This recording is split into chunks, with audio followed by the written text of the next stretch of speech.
Good evening, good afternoon, good morning, hello. Hope everyone's doing well. Brate Podcast back at it again.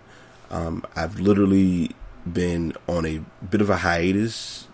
Life happens, things happen, transitions happen, change, constant change. That's the best description I can provide regarding what has and has not been going on in what you would consider to be my life. I truly am glad that I'm back to doing this again. I think between me getting what receiving what I've received and having what I have, I can work harder on what I'm doing to basically give you all better content.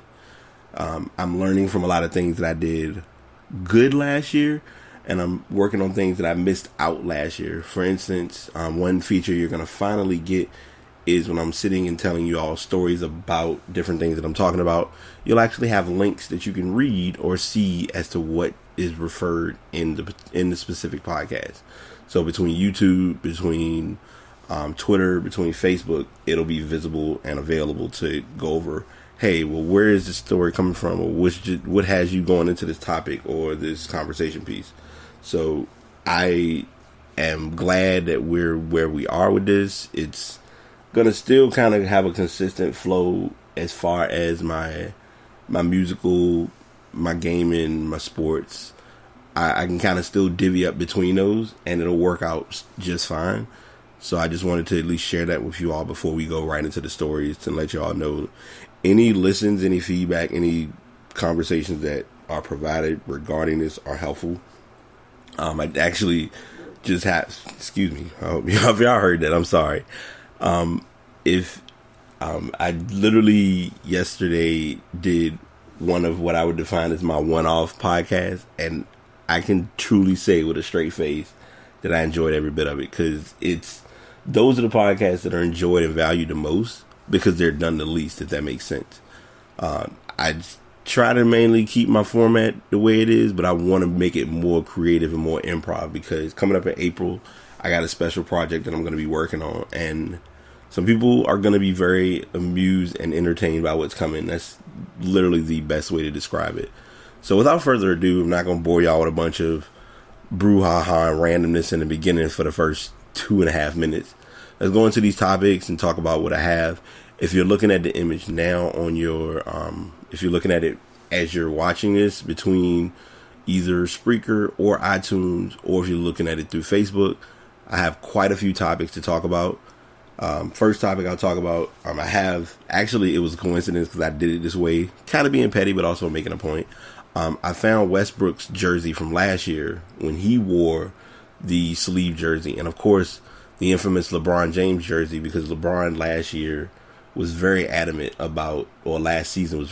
about how much he loved the NBA sleeved jerseys that are supposed to be this new trend or this new thing that's going on. Oh, and by the way, I'm sorry, I will have random outbursts because I am watching the Kentucky game against South Carolina, so shameless low-key plug. Shout outs to Calipari, Mr. One and Done. But anyway, that's another story. I will be the first to admit, with these sleeve jerseys, me being a blah, blah, blah, blah, blah. I'm going to have my words together sooner or later. Me being a basketball player and being into basketball the way that I am, the last thing I would think of buying as far as a jersey goes is one that has sleeves on it. And that kind of ties into why I just have never been the biggest fan of these type of jerseys in the first place. It was an idea and it was a trend that worked, but it didn't work. And the NBA finally has decided, after many years and much fighting against it, it's time to sever those ties and let it go.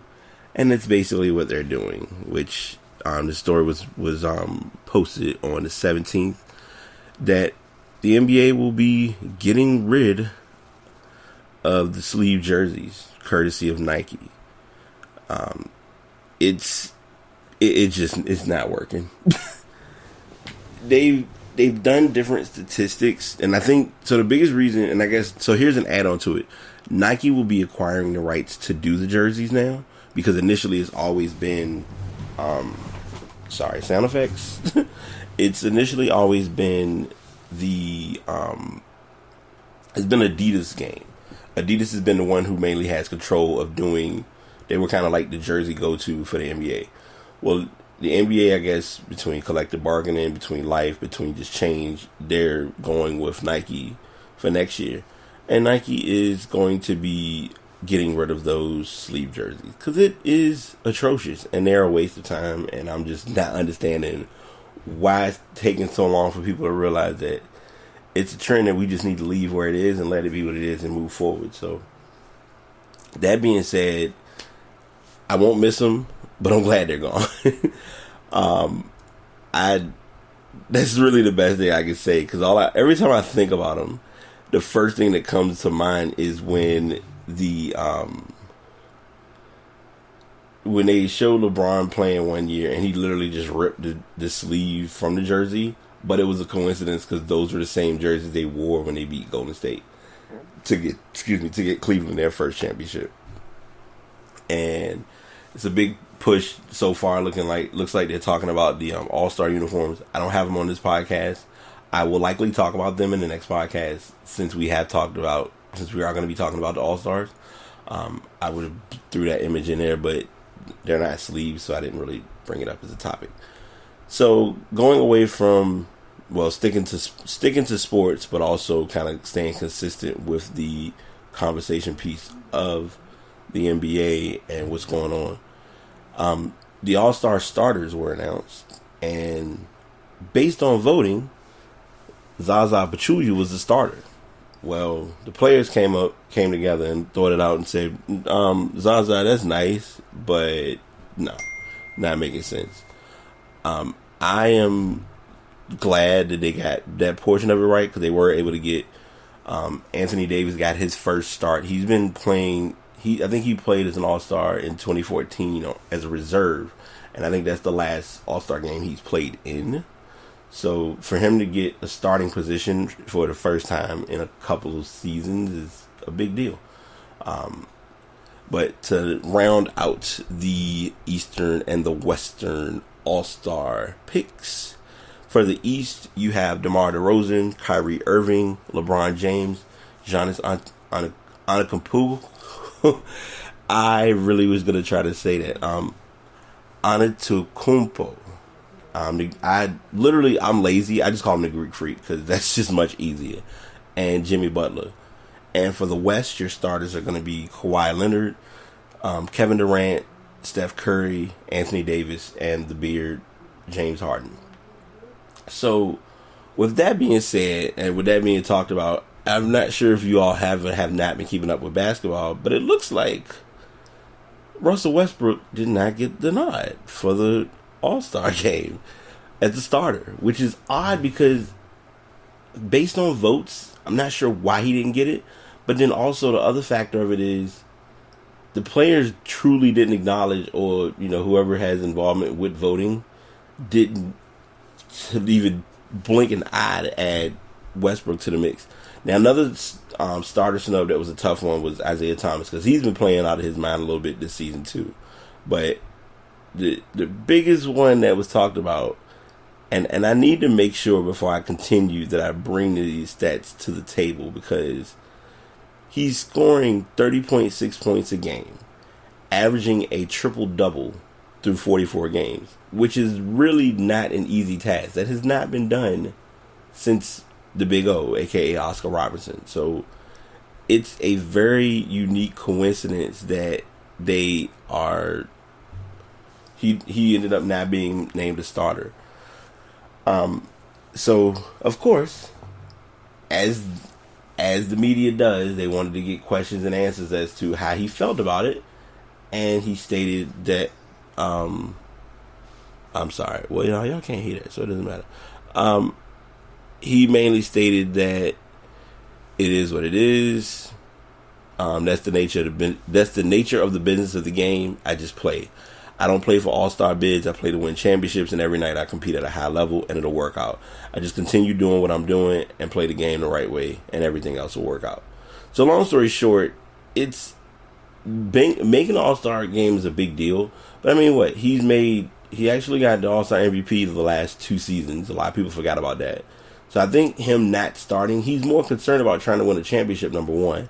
And number two, everybody has spent so much energy talking about this, what some would consider to be a rivalry between him and Kevin Durant, which is very invalid. They are not even in the same boat. And going back to the All-Star game, I want to say one thing before I forget. I still find it funny that, number one, they don't have centers on the ballot anymore. So there's 3 forwards. It's 3 forwards, 2 centers. Shocked a little bit, but I'm actually glad that Carmelo's not starting this year, because Carmelo always starts and shouldn't be starting, but I understand it's a New York thing. It's kind of been an off and on thing this year since he's been talking about wanting to leave or whether they're letting him go and all this other stuff. So that story's been coming into play, but realistically, the only big man you have playing is Anthony Davis, and so it's gonna almost be like the Greek Freak would probably be the closest person to check him.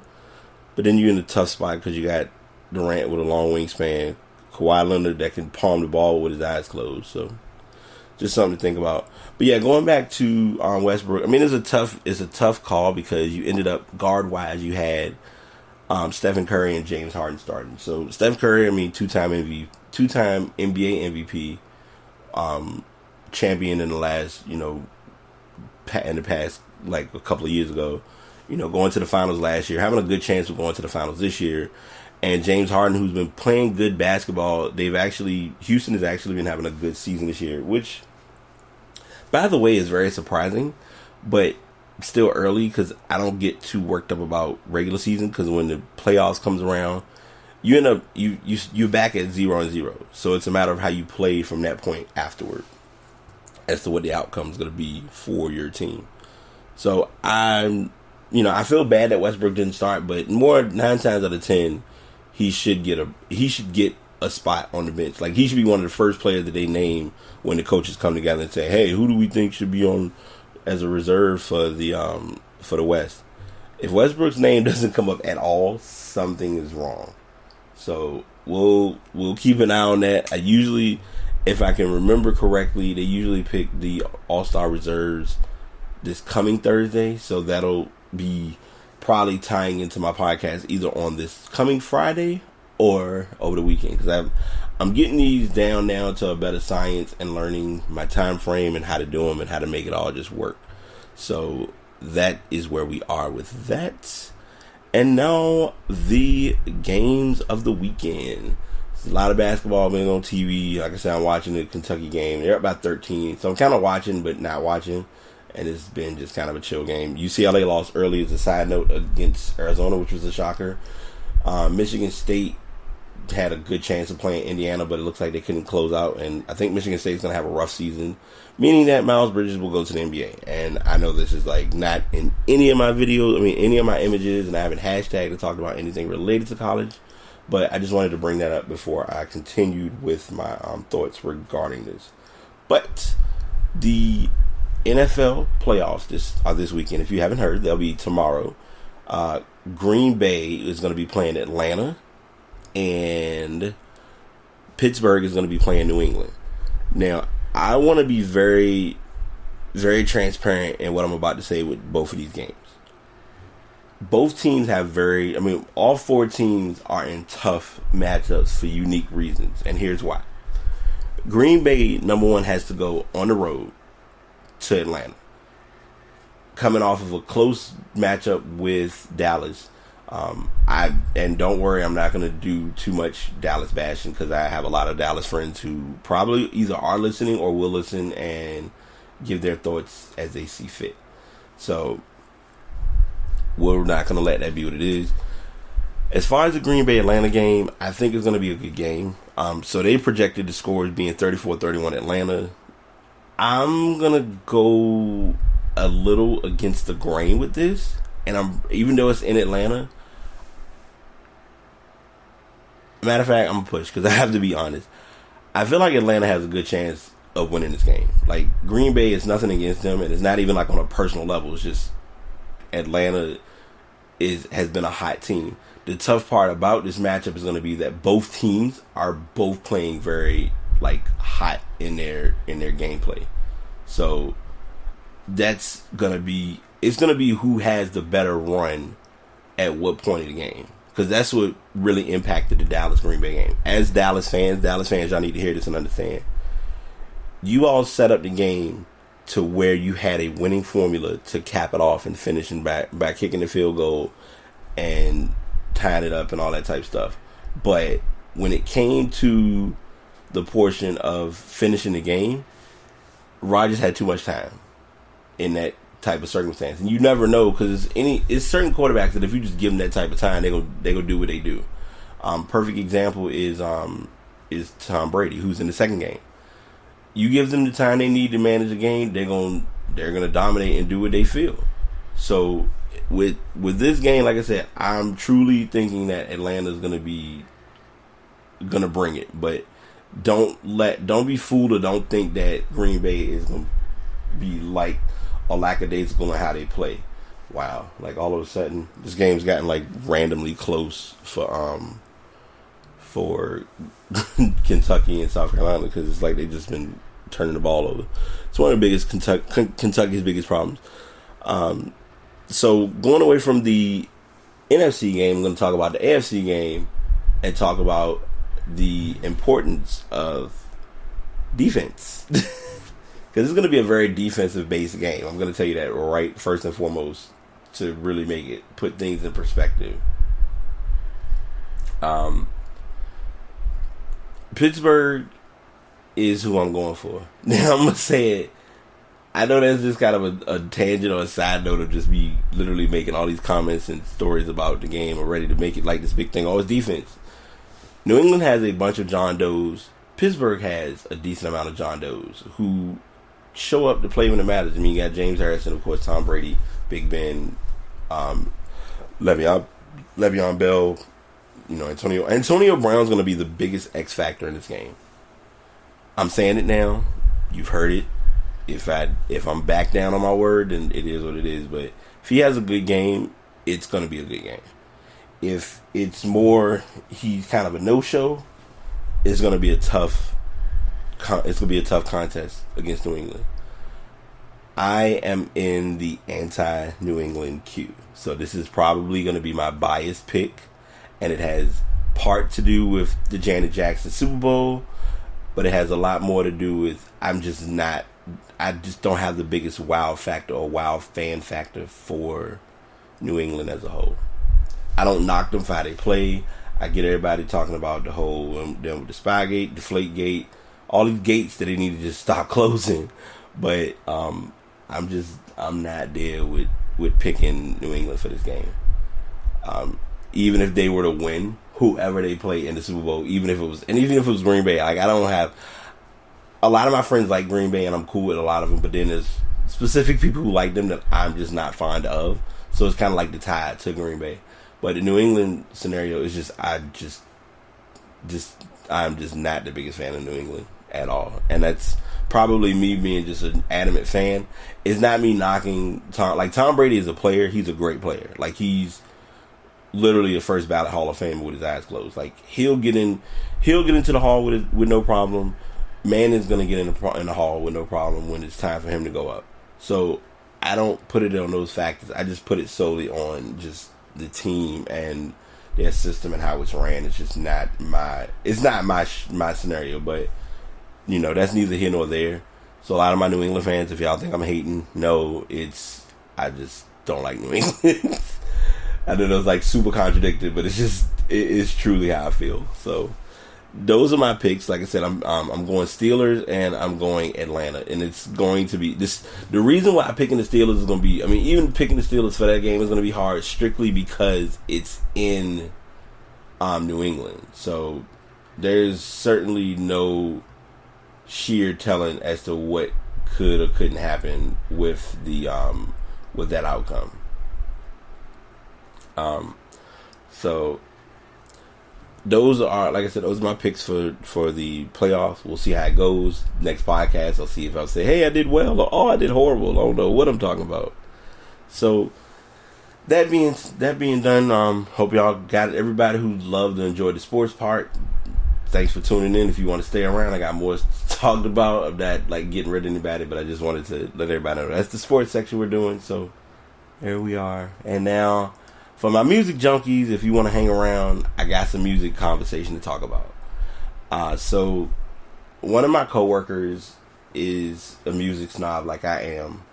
And it's a music snob status that a lot of people don't realize. So I'll give a briefing of like music snob. Typical music snob is a person that goes to a party. They enjoy themselves. They have a good time. They may drink and socialize and, participate. But they're paying attention to the DJ. And when I say paying attention to the DJ, they can pick up on the way that a DJ puts their performance together, such as how songs are played, how they come together, things of that sort. She's a music snob, and I am too. Like, I'm guilty of it. Like, I'll go to parties, and if I'm listening to how a DJ's playing, I'm like, okay, you just played that, or little stuff like that. So I'm guilty of that. And even with me, when I'm playing music, I try to make sure that I'm not a repeat offender of certain songs, because if you heard it once, you don't want to hear it again, unless it's beneficial for the purpose, which usually it's not, but that's not going to be talked about, because it's just one of those gray area scenarios. So she introduced me to a series that NPR does, and a lot of people know NPR talks about a lot of political news. It's a good radio station that kind of gives you a lot of information. Well, NPR now has taken on the music side of things, and they have NPR Music, which goes into this section called Tiny Desk. Now, the best way that I can describe it is their video. How they have it described is intimate video performances recorded live at the desk of All Songs Considered host Bob Boilen. So, to kind of give you an overview of the scenario of the environment, and if you've seen one, then you know what I'm going to know what I'm referring to. But you're in DC, you're at NPR, you're in this area. It looks like a library, and literally there are people sitting behind that area of the library who are like there, who work or just doing their regular everyday routine of things. And basically, you have this band who's in the front area performing for cameras, people who are just, up there to actually get a good performance, among other things. There are various performances. So the first performance that I got introduced to by my coworker, Daylin, if you're listening, shout outs, because I'm going to plug, because it's just me. But anyway, she had me listen to T-Pain's Tiny Desk. And I'm going to go ahead and state this now. It was a very unique situation to see T-Pain perform without auto-tune, because he actually did an excellent performance. And it was like, he actually can sing. This is very unique. But the thing is, the auto-tune thing for him is entertainment. Singing is his passion, his pride, or whatever. So, he does more producing like a lot of artists anyway, but in this case, you can tell he's really into, like, when the songs he did were just like, like he did, Shawty going up, down, I ain't got no problem spending all of my money, but it wasn't in that format. It was like non-auto-tuned and actually him singing it. Like, he had a pianist, and he made that so petty and just so air horn borderline is all outdoors, but it was entertaining and it was a good show. Like, he really did a great show. My shows that I've listened to on Tiny Desk, and if you like I said, if you're watching the podcast or you're keeping track of it, I have the link for the videos on their page, and they actually have an iTunes. They have a podcast on iTunes, so if you want to check them out there, just look up NPR Tiny Desk, and they have the video versions as well as the audio versions. If you're on the go, the audios work just fine, but if you want the video to kind of keep you amused for a second, it's definitely an amusing feature by far. But my shows that I've gotten into that kind of just pulled me and just snatched my soul all at one time would have to be Anderson .Paak. I can listen to his on repeat. Anthony Hamilton, he had a great show. Robert Glasper, of course, I've gotten into Robert Glasper over the last couple of months thanks to my trainer for my job. I was ready to say my job department. I was like, oh, wait a minute, can't you say that? Almost messed up. But yeah, and doing my work, he, had a playlist, and we were all sitting in class like, well, who was that? Oh, that's Robert Glasper. And as soon as I found out, like the first opportunity I had, I let go of an artist on Pandora. Bam. Through that Robert Glasper playlist. And most times I listen to Robert Glasper before I listen to anything else, to get through life and all that it brings. So that's that scenario. And yeah, like I said, I love I like Anderson .Paak, I like Anthony Hamilton's. Gucci Mane did a performance, and that was kind of like a fail for me, but it was like, hey, I get it, no big deal.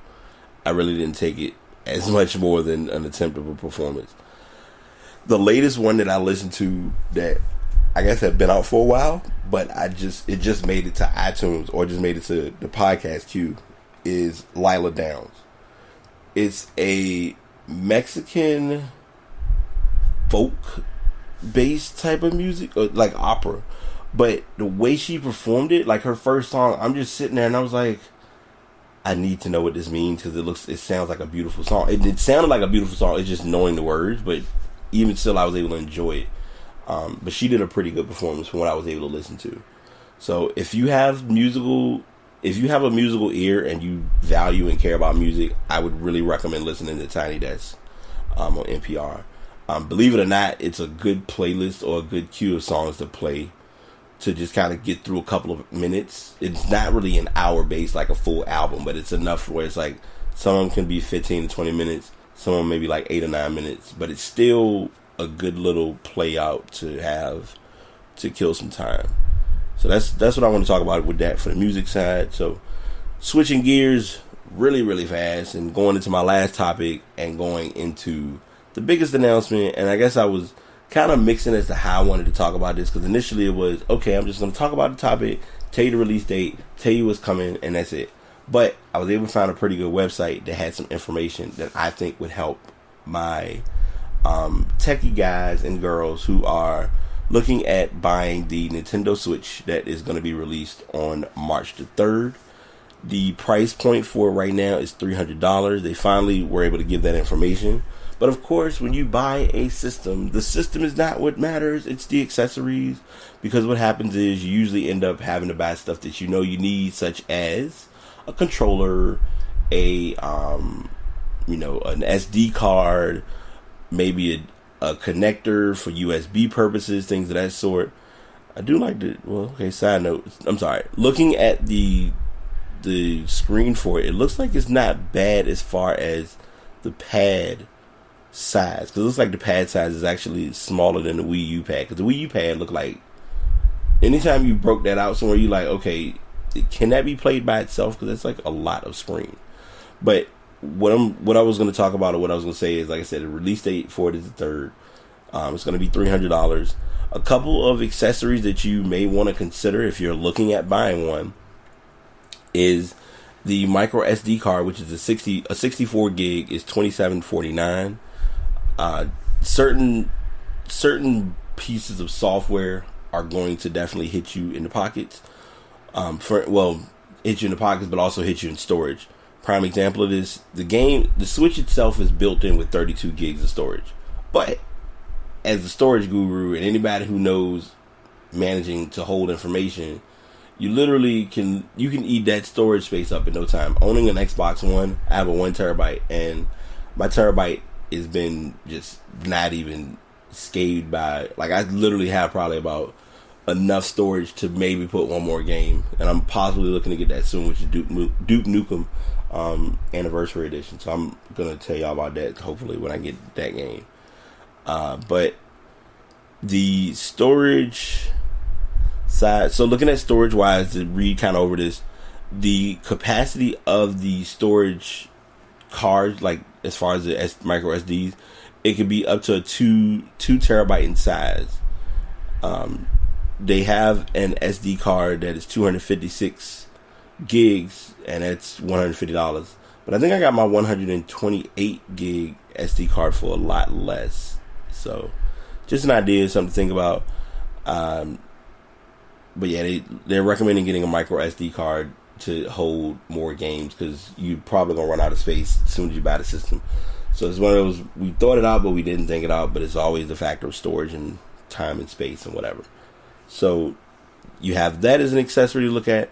The Joy-Con controllers, for those of you who have seen a Nintendo Switch, when you're when you're looking at the screen itself, it has two little Joy-Cons or joystick connectors on the side. That's what I'm going to assume Joy-Con means is it's a joystick connector that's on the left and on the right that you are using to play the game. You can buy either one as a single gamepad, or you can buy them as a pair. Now, by their sell, now it's kind of like here's the price point. Here's how they get you with trying to get money, and it's all about business. So you have to keep that in mind. And also, shout out to Polygon and all that way for this information because this is going to really help a lot of people. But the single Joy-Con is $49.99, so you're looking at $50. I always just round up because there's no point. $50 and some change, like 51 something. And for a pair, you're looking at about $82 because it's like $80 plus tax or whatever. Then there is the Switch Pro controller. Let's see. Nintendo has been Switch. So I'm assuming the Switch Pro controller is going to be the actual controller altogether itself. That price point is $70. So we'll see how that, whether you'll have a high need for that or not. And like I said, all of the images and all the information regarding this are on my on the podcast, excuse me. And they have the Joy-Con charging grip, which is used, I'm assuming, to charge these little bad boys when they run low on battery, because from what it's showing, we're gonna assume they're rechargeable batteries and not actual AA batteries that can burn out in 2.5. The charging grip is $30. The games themselves, you're looking at about, on average, $60, like most games anyway. Some games are going to be, and it's going to be interesting to see what your starter packs are going to be, if they give you any starter games, like to kind of give you or bundles rather for gaming. We'll let that all kind of pan out and see how it goes. But if you look at getting these items on an as needed basis, or if you're looking to try to even do the gaming process, it's $300 for the console, $28 for the SD card, $80 for the Joy-Con controllers as a pair, $70 for the Pro controller, $30 for the charging grip, and $60 for just one game.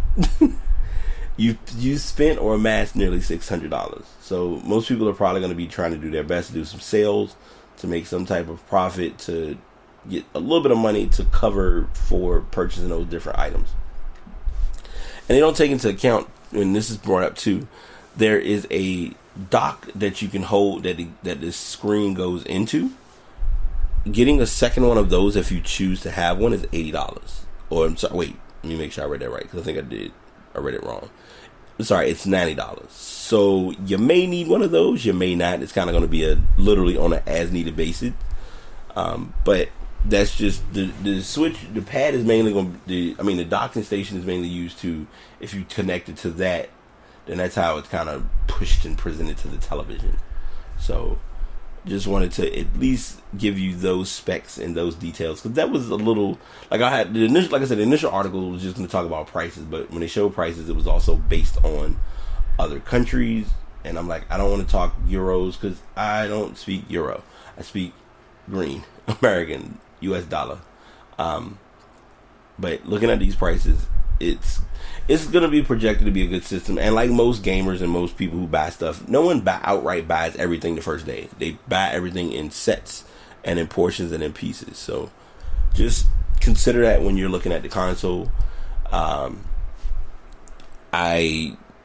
think it's going to be a pretty good system. I just hope that they learn from their Nintendo Classic mistakes and not have like a very limited supply of systems available, because in doing that, it's not going to be beneficial in the long haul. I think that's all that I have. I'm glad that everyone is taking time to listen. For those who have been missing me doing these, I will be back to doing them more often. I still am working on getting co-hosts. I'm still having to pull a few strings. I got a few things in my plans, but I just got to talk to people about seeing if they're up to doing it first and kind of let it all just play itself out. But I am very excited. Like I said, all the links will be in the description for this blog. For this podcast, regarding each of the articles and topics that I've discussed. More things are to come. If you have any topics that you do want to hear, you're welcome to send me messages on Twitter, Bright Podcast, on Spreaker, at Bright Podcast, on Facebook. I have a Bright Podcast page. You'll know it's my page because you'll see literally the microphone at the top of the page, and you'll see my brand, my logo that I've had worked on by one of my friends. Might be redesigning that at some point, but it's not really a massive / high priority right now. I'm just literally doing what I'm doing, making it work, and going to expand on what I got, because literally everything for me lately has been about the brand, and I, as a human being, have not been very well of treating the brand itself, aka Bright Podcast, to its best. So I want to change that, and I'm going to change that, and I don't care how anybody feels about it, because I'm doing what I want to do. Nah, in all seriousness, I'm just ready to just like make changes and do what I do and make it be what it is, because it's a very big deal for me. So that being said, I hope you all have a great weekend. Be positive, be encouraging, do things that are worthwhile, that are going to benefit you in the long haul, because if you don't, no one else is going to care. And as a side note, the phone never rang during the entire podcast. Yay me. Alright, y'all. Y'all be easy, stay blessed, and I'm out. BT signing out.